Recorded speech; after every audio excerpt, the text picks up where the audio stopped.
Hablábamos ya con un noble amigo de esta casa, me refiero al señor economista Abelardo Paisano, consultor económico y un hombre con una larga trayectoria pública de servicio al país. Abelardo, bienvenido, economista Paisano, bienvenido. El tema esta mañana, una pregunta: ¿se deben vender los activos del Estado?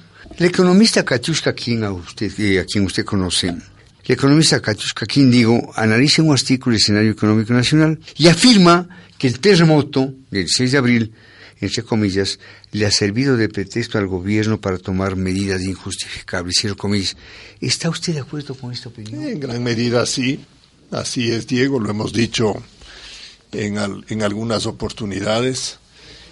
Creo que las decisiones tomadas por el gobierno con la, yo diría, participación de la mayoría del Congreso son desproporcionadas frente a la magnitud del daño. Ayudan y a la final buscan colaborar en la cobertura del enorme déficit fiscal que tiene el Estado ecuatoriano, y de esa manera el gobierno ha encontrado un pretexto para, primero, ya señalar que este año va a ser un año de recesión.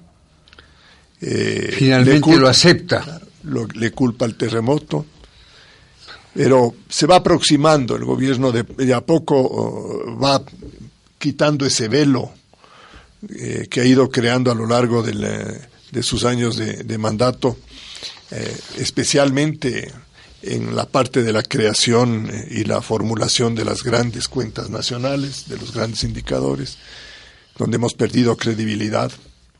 El Ecuador y el Banco Central, lamentablemente, que ha sido un ejemplo histórico de manejo técnico autónomo, independiente, ha perdido mucho de su glamour, y hoy día los cuestionamientos a la calidad de la información macroeconómica cada día son mayores, y por ello el gobierno, cuando ya ve que la situación es absolutamente insostenible, empieza a reconocer esas realidades.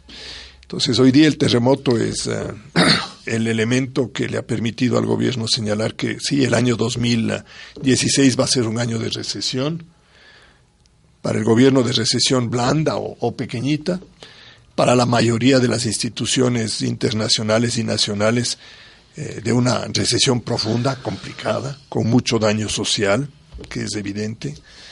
Lo estamos viendo todos los días en las decisiones que toman la mayoría de las empresas privadas. De tal manera que lo mencionado de alguna manera sí responde a una realidad lamentable, Diego. Y es el reflejo de, yo diría, la insostenibilidad de este modelo de crecimiento que fue establecido hace 10 años por el gobierno actual, de creer que con un fortalecimiento del Estado se le puede garantizar al Ecuador una suerte de paraíso permanente. Y a pesar de las advertencias que se le decía de que no hay economía en el mundo que haya podido sostenerse sobre una estructura de esa naturaleza, pues se insistió mucho en esa línea, y hoy estamos cosechando eso, la verdad. Los problemas que nosotros tenemos van fundamentalmente, o arrancan fundamentalmente, por reconocer que el tamaño del Estado que se ha construido a lo largo de este tiempo es absolutamente incompatible con la funcionalidad de todo el resto del esquema económico, y hay que redimensionarlo, con todos los costos que significa. Hay que redimensionarlo. Como siempre, señor economista, la atendemos con muchísimo interés y con muchísima atención, ¿no? Antes de formular nuestras preguntas, expliquemos al público en términos muy pedagógicos, muy sencillitos, ¿qué es una recesión? Una recesión es simplemente una reducción del crecimiento. A ver, es una reducción de la producción de la economía. Sí, una reducción de la producción de la economía. La economía no puede seguir produciendo la cantidad de bienes y servicios que venía produciendo antes, y consecuentemente tiene que eliminar algunas actividades porque no son viables. La gente no compra todo lo que se está produciendo. Los mercados internacionales tampoco nos demandan todo, han cambiado, caen los precios. En definitiva, es un achicamiento de todos. Unos más, otros menos. ¿Por qué afirma usted que se trata de una recesión muy grave, muy compleja? Porque el tamaño del desfinanciamiento que tiene la economía ecuatoriana es tan grande y además es estructural, que si nosotros no le damos una vuelta a la forma como pensamos en el futuro del Ecuador, no lo vamos a poder resolver. ¿A qué me refiero, Diego? A que los programas económicos siempre están sometidos a una suerte de estrés en el tiempo. ¿Estrés en el tiempo? Porque el mundo cambia. El mundo no es estático. Las relaciones económicas no son permanentes. Las relaciones económicas no responden siempre a los mismos factores. Las relaciones económicas se ven influenciadas por la incorporación de nuevos elementos. A manera de ejemplo, la tecnología influye mucho. Es decir, en el mundo cada día asoman nuevos productos o nuevas formas de hacer productos. De tal manera que hay que estar atento a esos cambios para ir modificando las políticas económicas.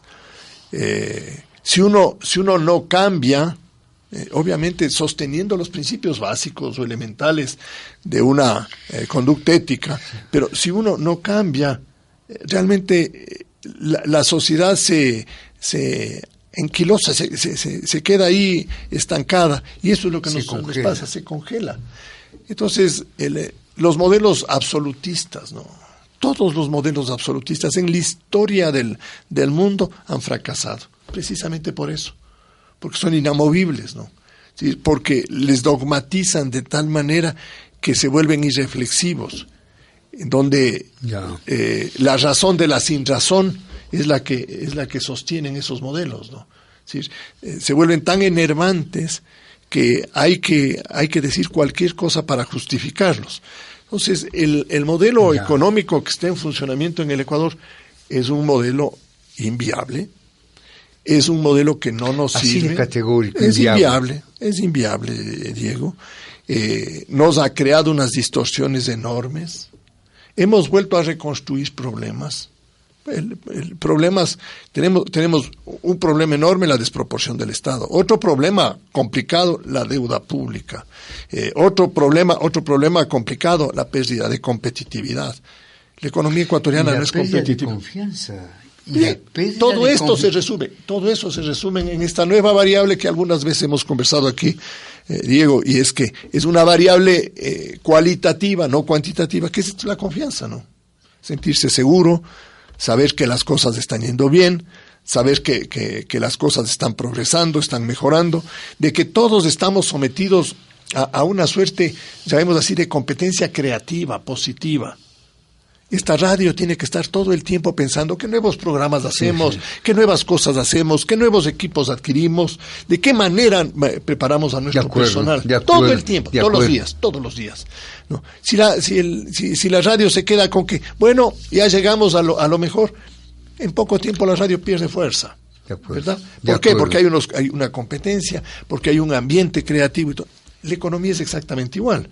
Y cuando los modelos están sometidos a este estrés y no responden al estrés, fracasan. Abelardo Pachano en el programa Buenos Días. Abelardo, una pregunta que plantea el economista King es ¿por qué no le resultan suficientes al gobierno los ingresos provenientes de las nuevas reformas tributarias? ¿Cuál sería la respuesta? Por la desproporción del gasto. El gasto es tan grande, Diego, que inclusive en la etapa de la gran bonanza petrolera no les alcanzaba. Cuando el precio del petróleo llegó a $100 el barril, estamos hablando de hace 2 años, que inclusive en algún momento topó $140 en el mercado, pero con ese precio no nos alcanzaba el dinero y empezamos a reendeudarnos. Toda la relación con China y el aparecimiento de estos contratos de anticipo petroleros Se dan precisamente porque el Estado mantiene una conducta de gasto desproporcionado. Por eso es que el Estado pasa de ser la cuarta parte de la economía a la mitad de la economía. Antes, de cada $4 que producíamos, uno venía proveniente de las actividades públicas. Ahora son 2. Pero eso, para mantener esos 2 hay que crear y multiplicar tributos. Entonces, como hemos perdido ingresos petroleros, yo en algún momento lo dije, no me acuerdo si fue aquí con Diego, yo decía que hay que aumentar el 50% los impuestos para reemplazar lo que hemos perdido en petróleo y sostenerle al Estado. Y eso no es posible. Claro. Eso no es posible. Eso es ponerle al impuesto a la renta en lugar del 25%, ponerle en el 37,5%, al IVA en lugar del 12%, ponerle el 18%, al ICE en lugar del 50%, ponerle el 75%, al impuesto a la salida de divisas en lugar del 5%, ponerle el 7,5%, etcétera. ¿Así de dramático? Pero así hagan los números, Diego. Los números a uno no le...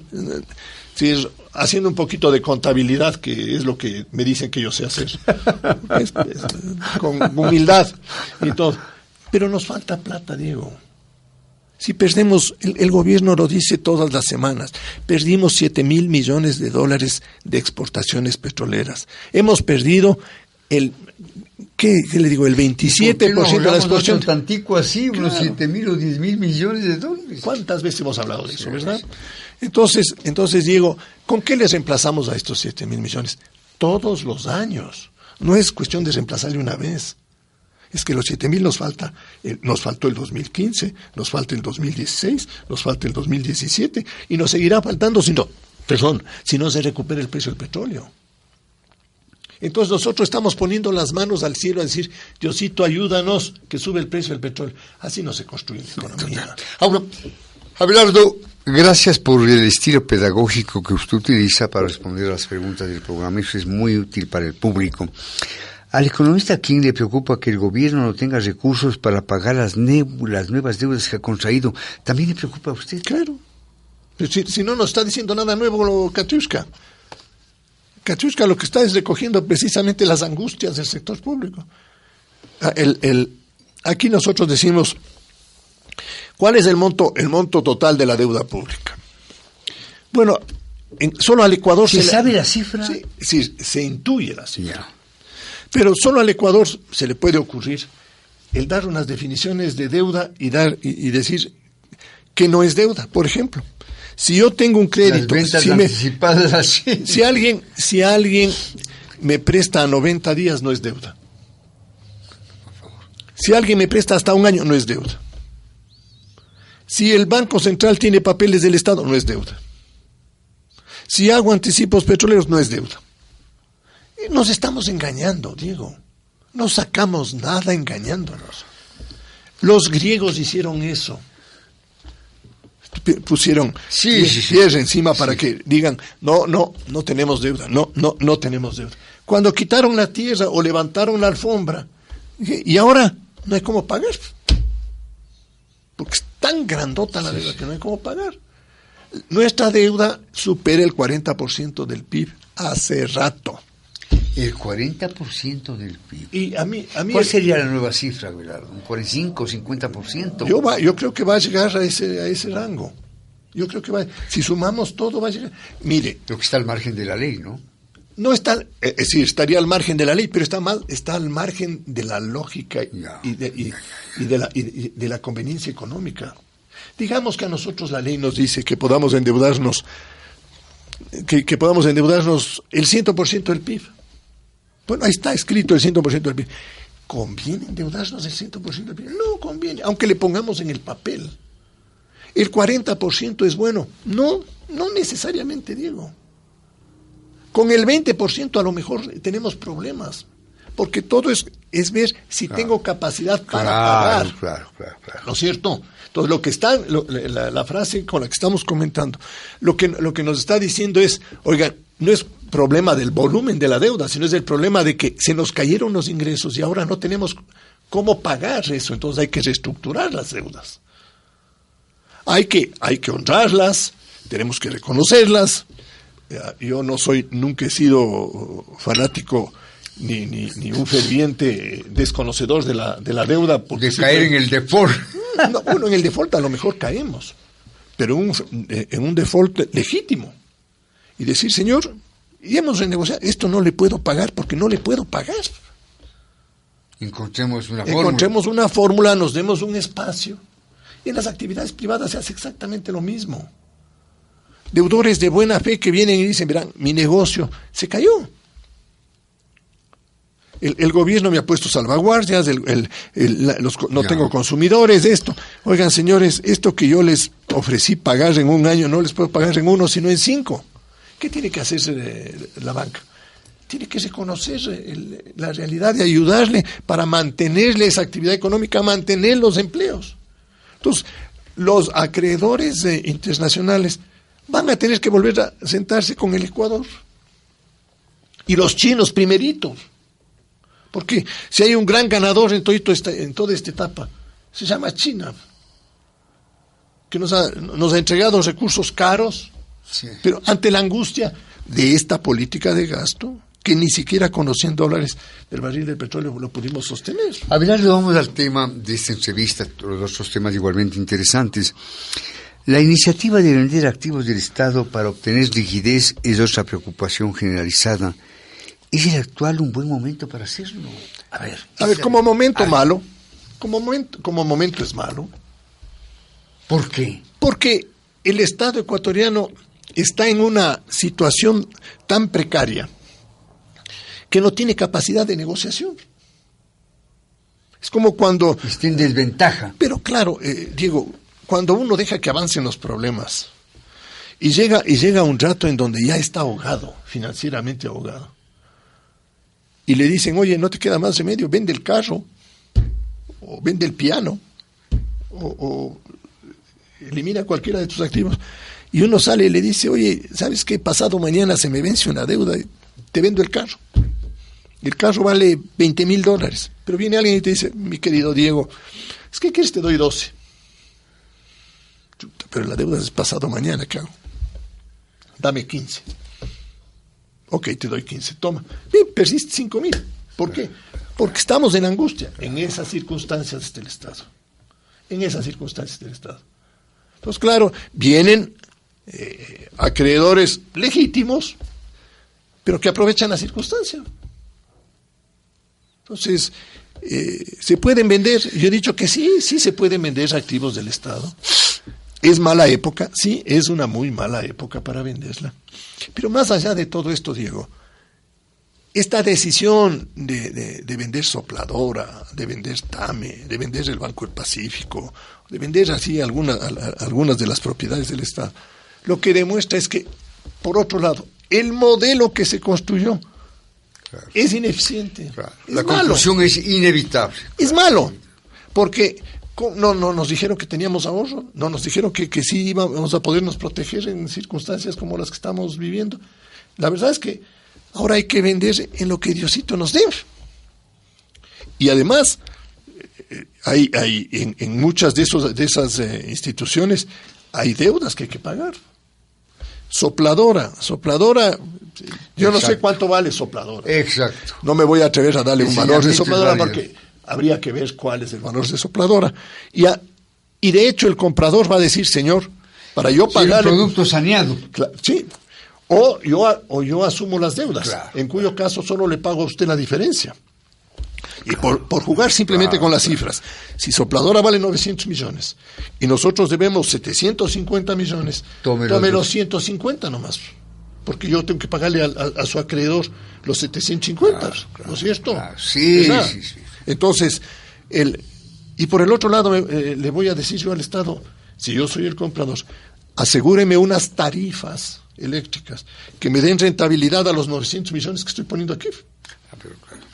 Adicionalmente, pero claro, yo no le voy a comprar a usted Sopladora, Diego, para que usted mañana diga, y la política de subsidios que pague el Abelardo. ¿Por qué? El inversionista privado no va a pagar la política de subsidios. Si el gobierno quiere poner política social, lo tiene que hacer de otra manera. Entonces, todo esto significa cambio de concepción de política económica. Y uno se puede deshacer de ciertas cosas del Estado que son filosóficamente y económicamente inconvenientes que los tenga el Estado. ¿Por qué filosóficamente? Porque uno tiene que reconocer siempre la existencia de un Estado que sea vigoroso, que defiende el interés colectivo y que se concentre en sus funciones primigenias, fundamentales. En lugar de haber entregado tanta plata, Diego, en las hidroeléctricas y todo, que son buenos proyectos, que ojalá estén bien hechos. Oiga, un poquito más de esfuerzo en tener sistemas de educación y salud bien hechos. No es solo cuestión de hacer edificios que después se nos caen, sino de preparar bien a los profesores, de tener médicos buenos, de tener enfermeras buenas, de buenos jueces. Un Estado que sea responsable, con una ciudadanía que sea responsable. Por eso no estamos todo el tiempo reinventándonos. Ahora ya estamos hablando de otra constituyente. A mí me Y participo de su desazón, señor economista, ¿no? Con nosotros, Abelardo Pachano Bertero. Ese planteamiento, Abelardo, el economista King plantea una alternativa a la venta. Sí, le estamos consagrando. Sí, está de moda, ¿no? El economista King plantea una alternativa a la venta de activos. Por ejemplo, y esto no entiendo, la titularización de los flujos futuros de los proyectos rentables, como serían las hidroeléctricas. Pero dice que primero habría que saber si hay dinero para pagar la deuda de esas obras, y si tiene seguro de crédito. ¿Lo sabe usted? Yo no termino de entender muy bien ese planteamiento. A ver, en términos muy pedagógicos. Un poco lo que yo puedo entender de lo que me acaba de leer es, mire, yo tengo un negocio, y ese negocio, voy a poner un ejemplo que puede ser bastante claro. El negocio mío son las tarjetas de crédito. Y con las tarjetas de crédito yo tengo asegurado unos consumos futuros de todos mis clientes. Unos consumos futuros. Los clientes van a ir a comprar alimentos, vestimenta, pagar colegios, van de viaje y todo. Entonces yo sé que todos los meses van a haber unos niveles de consumo y que por lo tanto yo en la tarjeta voy a tener unos ingresos de comisiones, porque les cobro a los establecimientos, le cobro el 2% a él, el 3% acá, el 4% acá. Voy a tener unos ingresos de comisiones ya permanentes. Entonces voy a una institución financiera y le digo, oigan, titularicemos esas comisiones. Titularicemos. ¿Qué quiere decir eso? Tomemos este flujo futuro, voy sumando lo que voy a recibir. Voy a recibir ahora en junio, en julio, en agosto, en septiembre, en octubre, en noviembre. Me voy así para adelante, 2017, 2018, 2019. Tomo toda esa suma, le traigo con una tasa de interés que le descuento al valor de aquí, al día de hoy, y le digo, hágame un favor. Yo le vendo esto. Con estos papeles. Ya estas comisiones ya no van a ser mías, van a ser suyas. Entonces le vamos a titularizar a eso. Pero deme anticipadamente. Deme anticipadamente, ¿sí? Entonces viene un señor y dice, oye, sí, pero... Y ahí viene la discusión, ¿con qué descuento te trabajo? ¿Con qué descuento tú estás de acuerdo? Yo no estoy de acuerdo. Se hace eso, se emite un papel y se vende títulos. Entonces, Diego Kendo compra esos títulos, tiene derecho a las comisiones futuras de esa tarjeta de crédito de ese banco o de esa institución financiera. ¿Sí? Esa es la titularidad. Qué sencillo para usted que es economista, don Abelardo. Ojalá llegue a hacer eso. Todavía soy contador nomás. Abelardo, ¿cree usted que, vuelvo al economista King, cree usted que, como afirma el economista King, que la venta de sopladora anunciada por el gobierno incidirá en la subida del precio de los servicios de telecomunicaciones y electricidad? A ver, de telecomunicaciones no veo por qué. Porque la sopladora no tiene nada que ver con telecomunicaciones. La venta de CNT, sí. Si se vende CNT, que está dentro del paquete, sí, puede haber una política de tarifas de telefonía fija. porque CNT es la operadora más grande en telefonía fija, con problemas operativos, exceso de personal, un montón de problemas. Pero si CNT se vende, puede ser que las tarifas de telefonía fija tengan que revisarse. En sopladora, sí, claro, lo que conversamos hace un rato. Si voy a comprar sopladora, igual que es lo de la refinería la refinería de Manabí. Si alguien va a poner plata en la refinería de Manabí, va a decir que los productos que salgan de ahí tienen que ser a precios de mercado. No puede haber subsidios ahí. Porque si no, ¿para qué pone el dinero? Digo. En los negocios privados tiene que haber una rentabilidad.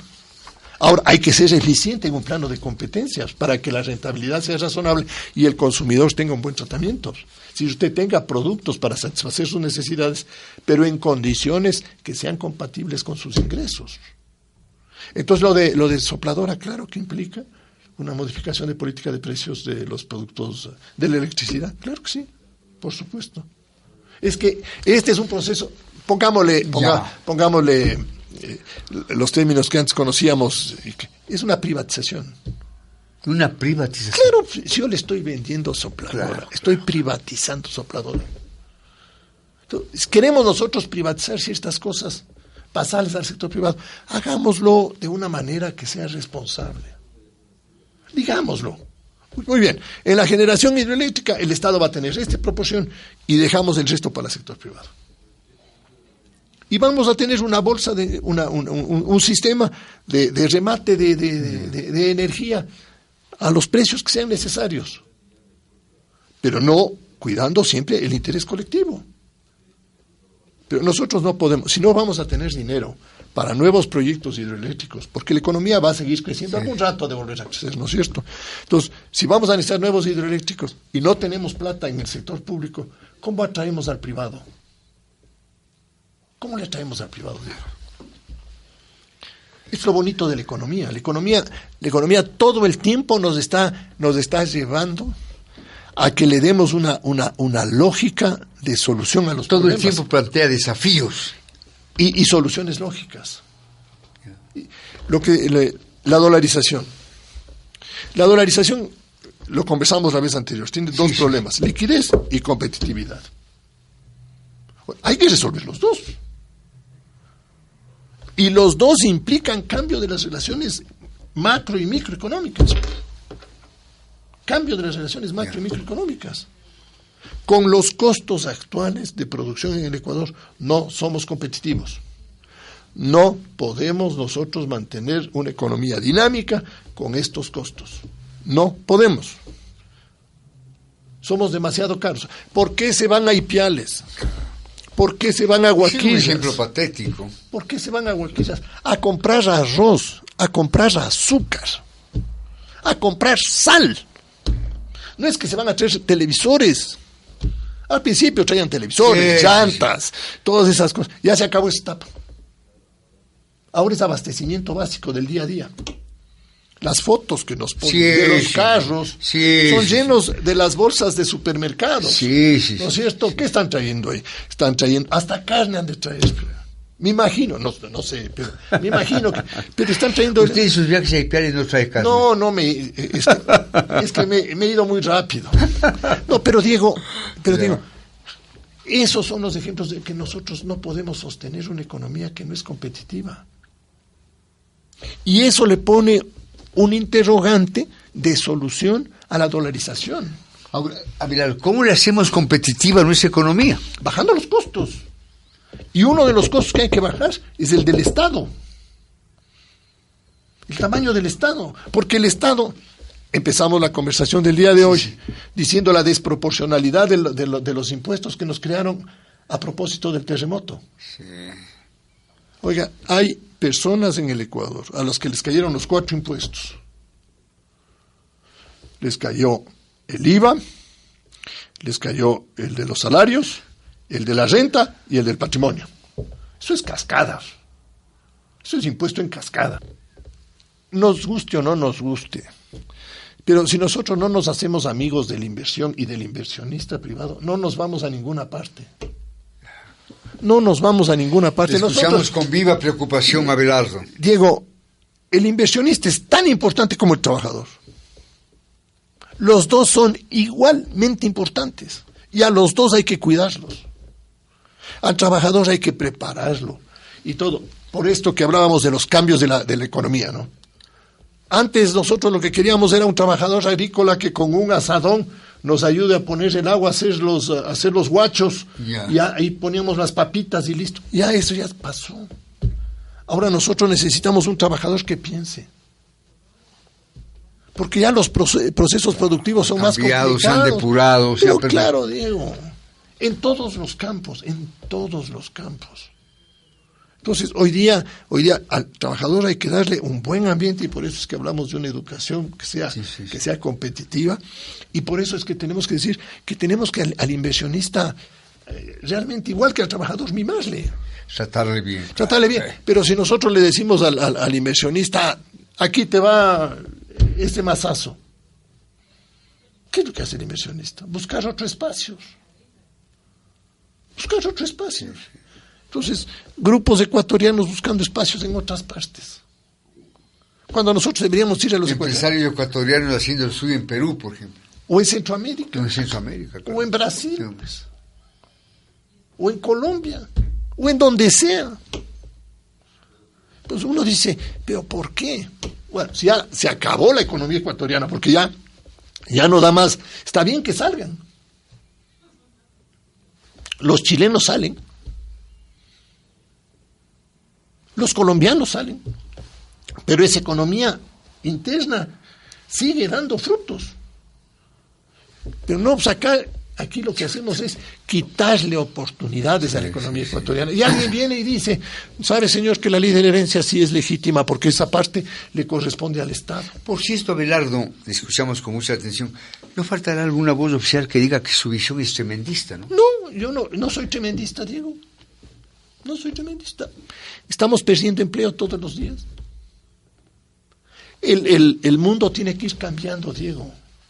Sí, lo voy a repetir otra vez.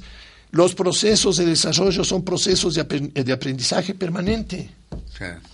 Oye, si yo me hubiera quedado con la doctrina keynesiana con la que yo aprendí en la universidad, este rato no tendría solución, una visión de solución al complejo sistema económico mundial. Porque el mundo le rebasó a Keynes. ¿Cómo nos ha rebasado a tantos? Entonces hoy día hay que tomar ciertas cosas de Keynes, hay que tomar ciertas cosas de Friedman, hay que tomar ciertas cosas de Adam Smith, y hay que unirles a todas. Hacer un gran resumen. Hay un economista que murió lamentablemente muy joven, Rüdiger Domrösch, de origen alemán, y él decía, la política económica es una política de oportunistas. Porque hay que ser oportunista con Keynes, hay que ser oportunista con este, es decir, hay que reunir lo mejor de cada uno y volver a crear una nueva vez. Porque el mundo cambia, el ser humano se defiende. Cuando viene un Estado agresivo que le empieza a poner tributos, el ser humano no es que dice, bueno, ¿qué más? ¿Qué me queda? No, dice, a ver, oye, ¿por dónde me voy para evitar que ¿no es cierto? Entonces vienen todas estas vías alternativas. Unas idóneas y otras no idóneas, obviamente. Claro, pero ¿cuál es la mejor manera para evitar las no idóneas? Tener un Estado razonable. Claro. ¿No es cierto? Claro. Porque ahí uno dice, oye, ¿por qué existen los paraísos fiscales? No han sido de locos los paraísos fiscales, digo. Son el resultado de políticas económicas inamistosas, opresivas sí. Contra la inversión privada. Sin que se justifique aquello, pero tiene una explicación. Hay que encontrarle la lógica de las cosas para resolverlas. ¿Por qué en los paraísos fiscales no hay muchos ejemplos de, llamémoslo así, inversionistas de países desarrollados? Porque esos países brindan garantía de seguridad. Actúan razonablemente, racionalmente. Y uno confía. Claro. Si yo me voy... Hoy día, Diego, así un poco para topar temas. Hoy día, si usted quiere comprarse un bono alemán, del gobierno alemán, tiene que pagar. no va a ganar intereses. Usted tiene que pagar. Es decir, yo compro un bono en 110 para que mañana me rediman en 100. Por la seguridad que tiene. Sí, factor confianza. Tasa de interés negativa. A este punto estamos llegando ahora. ¿Qué es el concepto de tasa de interés negativa? Es otro mundo, Diego. Tasa de interés negativa. Es otro mundo. Es otro mundo. Hay que pensar de otra manera. Entonces, todos los esquemas de desarrollo se los tiene que volver a replantear con instrumentos que están entrando en zonas que nunca pensamos que iban a existir. Cuando era tasa de interés cero, decíamos, ¿qué hacemos con tasa de interés cero? Porque ya no hay el incentivo del ahorro. Claro. ¿Qué hacemos con tasa de interés cero? Ahora es tasa de interés negativa. Japón, país que tiene más del 270% del PIB en deuda, emite bonos y está cobrando tasa de interés del 0,0001.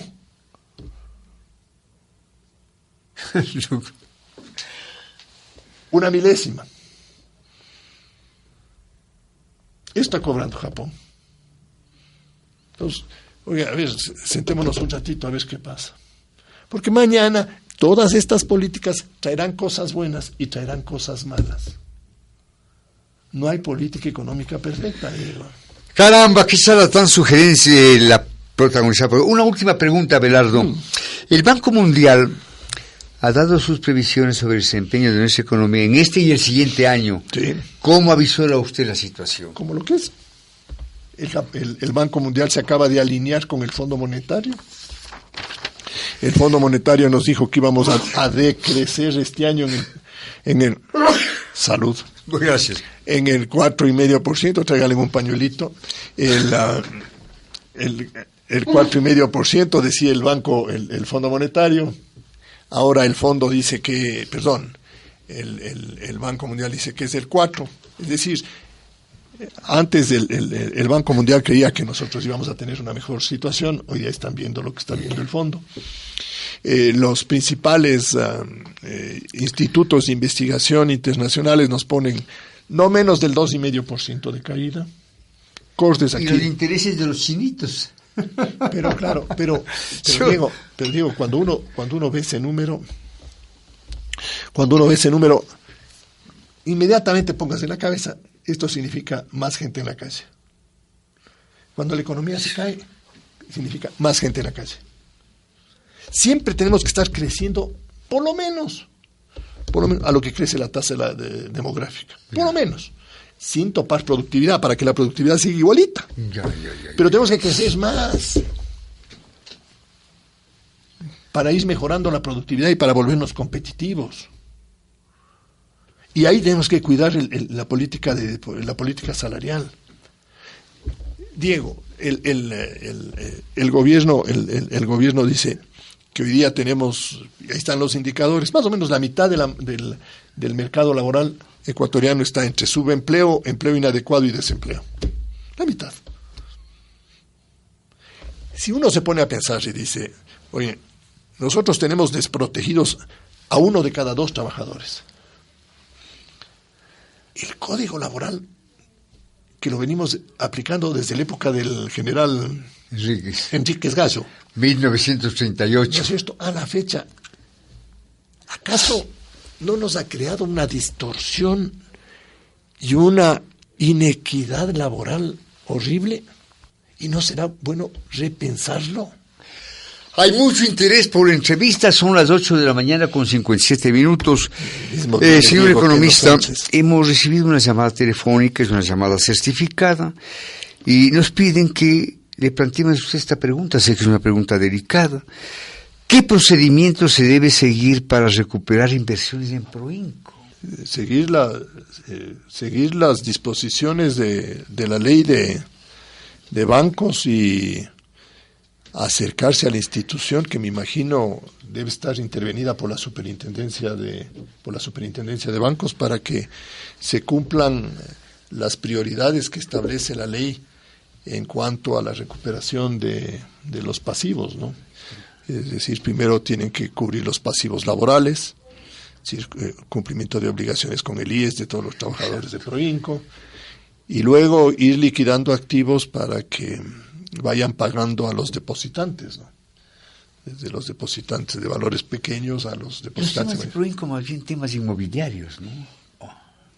Entendería que sí. Yo estoy un poco alejado realmente de lo que ha estado haciendo Proinco, porque Proinco desapareció hace mucho tiempo y volvieron a comprar. Yo me acuerdo de la buena época de Proinco. Claro. ¿Con qué nombres? Como Rodrigo Paz, Sidney Ray, bueno, ¿qué nombres de gente? Como lo fue en su época COFIEC. Exactamente. Con el Pepe Correa. Exacto. Con Pepe Correa, pero es doloroso ver eso. Sí. Es lamentable. Y la verdad es que ahí van a tener que, igual que en los procesos que han habido en otras instituciones, ¿no? Seguir los procedimientos que están estipulados ahí, para que conforme vayan liquidando los activos puedan ir recuperando sus... Mil gracias. Respuesta a la inquietud del público. Insisto en la pregunta y con esto terminamos, Abelardo. El Banco Mundial ha dado sus previsiones sobre el desempeño de nuestra economía en este y el siguiente. Le preguntaba que cómo avisó usted la situación. Yo le sigo viendo, mire, la economía ecuatoriana, mientras no reemplace los recursos que perdió, va a tener que seguir achicándose. Los recursos que perdió, ¿a qué se refiere? Estoy hablando de la caída de los precios del petróleo en el mercado internacional, el aumento de la deuda pública desproporcionada, los recursos que tiene mal utilizados con un tamaño del Estado sobredimensionado. En fin, hoy día hay, yo diría, un sistema múltiple de estrangulamiento económico. Hay un estrangulamiento fiscal, hay un estrangulamiento externo, hay un estrangulamiento monetario. Claro, porque nos falta dinero para poder vivir. Han caído las importaciones. ¿Por qué caen las importaciones? En el primer trimestre de este año cayeron el 36% de las importaciones. Eso significa un montón de empresas que han dejado de comprar bienes de consumo, materias primas, bienes de capital. Incluso hemos ha bajado la importación de combustibles como consecuencia de la caída del precio. Pero eso a la final, cuando uno va mirando, es menos productos para consumir, menos productos para vender, menos trabajadores para darles una fuente de ingresos. Entonces, la economía, y esta es la recesión, la economía se achica hasta que no encuentre una sustitución.